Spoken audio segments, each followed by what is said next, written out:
بسم اللہ الرحمن الرحیم۔ السلام علیکم۔ وس 9 ہجری کا ذکر ہے کہ شامی تاجروں کا ایک قافلہ مدینہ منورہ میں وارد ہوا۔ ان تاجروں نے اہل مدینہ کو بتایا کہ کیسے روم مدینہ منورہ پر دھاوا بولنے کے لیے پڑ توڑ رہا ہے، اور اس مقصد کے لیے اس نے ایک زبردست لشکر جمع کیا جس میں کچھ غیر مسلم عرب قبائل لخم اور جذام، غسان وغیرہ بھی شامل ہو گئے ہیں۔ حضور صلی اللہ علیہ وآلہ وسلم تک یہ خبر پہنچی تو آپ صلی اللہ علیہ وآلہ وسلم نے فرمایا کہ انشاءاللہ ہم رومیوں کو سرزمین عرب میں قدم نہ رکھنے دیں گے اور آگے بڑھ کر ان کا مقابلہ عرب کی سرحد پر کریں گے۔ اس کے ساتھ ہی آپ صلی اللہ علیہ وآلہ وسلم نے مسلمانوں کو طویل صحرائی سفر اور جہاد کے لیے تیاری کا حکم دیا۔ ان ایام میں خشک سالی، قحط اور شدید گرمی نے قیامت ڈھا رکھی تھی۔ پھر کھجوروں کے پکنے کا زمانہ بھی قریب تھا اور لوگ بے تابی سے پھل پکنے کا انتظار کر رہے تھے۔ ان حالات میں دور دراز کا سفر، جس میں منزلوں تک پانی بھی نہیں ملتا تھا، بڑا جان جوکھوں کا کام تھا۔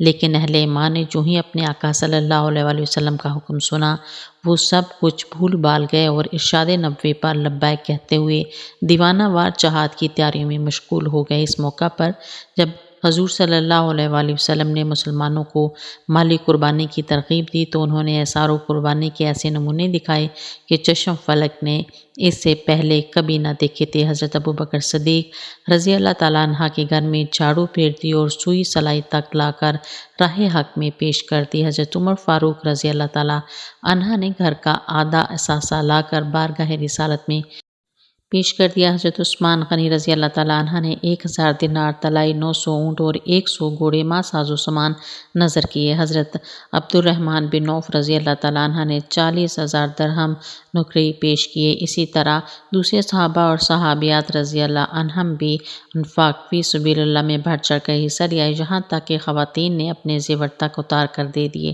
لیکن اللہ کے ان پاک باز بندوں نے کچھ ایسے بھی تھے جو اپنی ناداری اور تہی دستی کے سبب نہ سواری کا انتظام کر سکتے تھے، نہ زاد راہ مہیا کرنے کی مقدر رکھتے تھے۔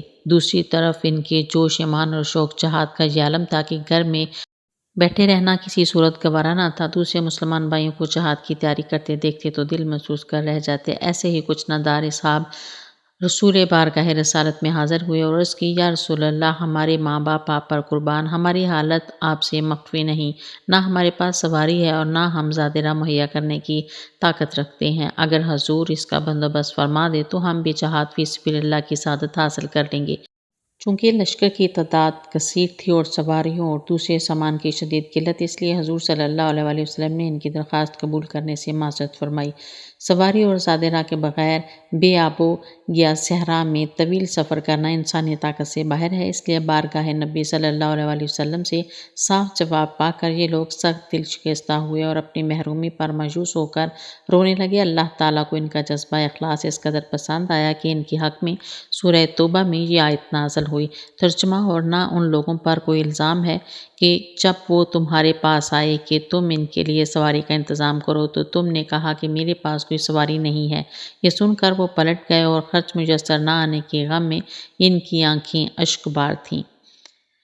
ان مخلص اہل ایمان میں قبیلہ مزینہ کے ایک صاحب بھی تھے۔ گرد سے اٹا ہوا ان کا بوسیدہ لباس ان کی ناداری کا خماس تھا، لیکن ان کے چہرے پر نور سعادت کی ایسی چمک تھی کہ کوئی دیکھنے والا اس سے متاثر ہوئے بغیر نہ رہ سکتا تھا۔ ان کی بے قراری اور جوش گریہ کو مدینہ کے ایک نیک بزرگ ابن یمین رضی اللہ تعالیٰ عنہ نے دیکھا تو پوچھا، بھائی یہ رونا دھونا کس لیے ہے؟ انہوں نے کہا، جہاد میں شریک ہونے کے لیے۔ حضور صلی اللہ علیہ وآلہ وسلم سے سواری مانگی تھی مگر نہیں مل سکی، اور مجھ میں اتنی استطاعت نہیں کہ سفر کا سامان مہیا کر سکوں، اسی لیے اپنی بدقسمتی پر رو رہا ہوں۔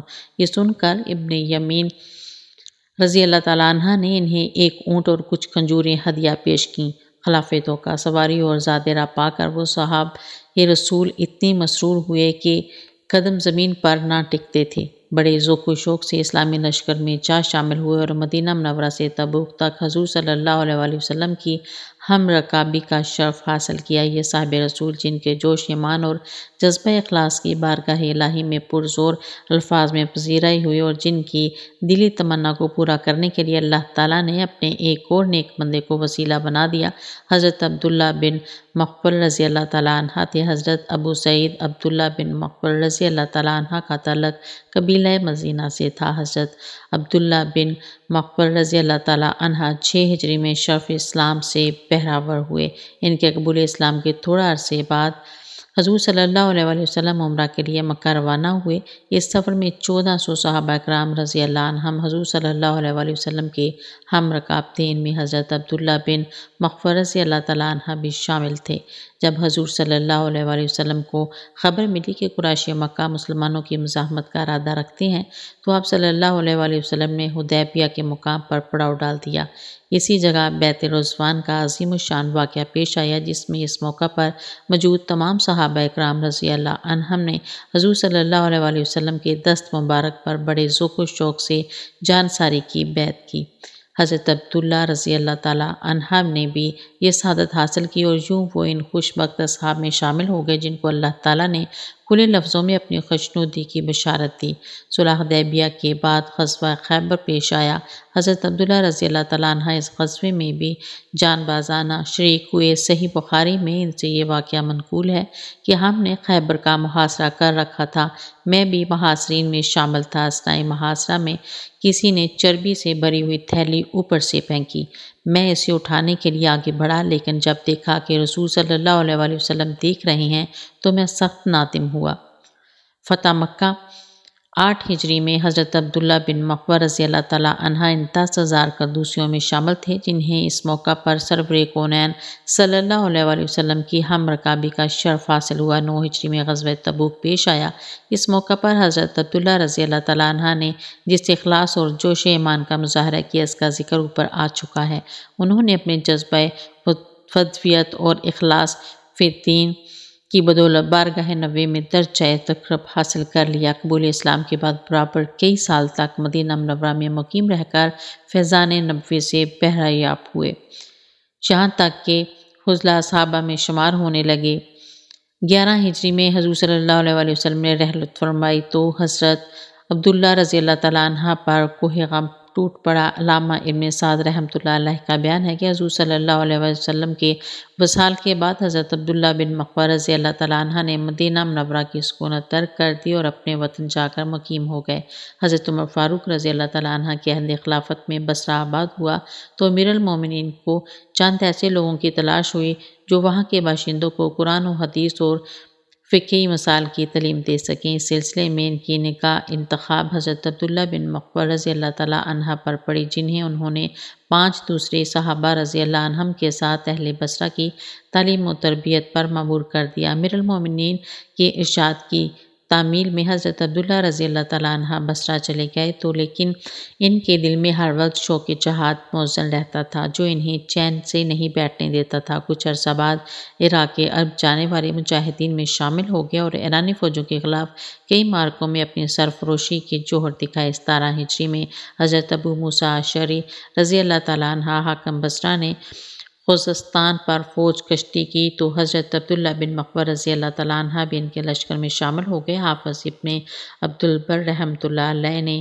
الاستیاب میں لکھا ہے کہ خوزستان کے صدر مقام شوستر پر مسلمانوں کا استعلا ہوا ہے تو حضرت عبداللہ بن مغفل رضی اللہ تعالیٰ عنہ شہر میں داخل ہونے والے مجاہدین میں سب سے آگے تھے۔ اس طرح عراق کے کئی معرکوں میں داد شجاعت دینے کے بعد حضرت عبداللہ رضی اللہ تعالیٰ عنہ واپس بصرہ آ گئے۔ اس حسب ثاقب درس و افتاح میں مشغول ہو گئے۔ 59 ہجری اور 60 ہجری میں سخت بیمار ہو گئے۔ جب صحت مندی کی کوئی امید نہ رہی تو گھر والوں کو وصیت کی کہ غسل کے آخری پانی کا کافور ملانا، غسل کے وقت صرف احباب موجود ہوں اور رسول صلی اللہ علیہ وآلہ وسلم کے صحابی غسل دیں، کفن میں 2 چادریں اور ایک قمیص ہو کہ رسول صلی اللہ علیہ وآلہ وسلم کا کفن ایسا ہی تھا، جنازے کے پیچھے آگ نہ روشن کی جائے۔ ابن سعد رحمۃ اللہ علیہ کا بیان ہے کہ اس موقع پر حضرت عبداللہ رضی اللہ تعالیٰ عنہ نے یہ وصیت بھی کی کہ حاکم بصرہ عبداللہ ان کی نماز جنازہ میں شریک نہ ہو۔ حضرت عبداللہ رضی اللہ تعالیٰ عنہ نے بیک اجل کو لبیک کہا اور ان کے ورثاء نے ان کی وصیتوں کو پورا عمل کیا۔ جب جنازہ اٹھایا گیا تو ابن زیاد انتظار میں کھڑا تھا۔ اس کو حضرت عبداللہ رضی اللہ تعالیٰ عنہ کی وصیت سے آگاہ کیا گیا تو تھوڑی دور جنازے کے ساتھ جا کر واپس چلا گیا۔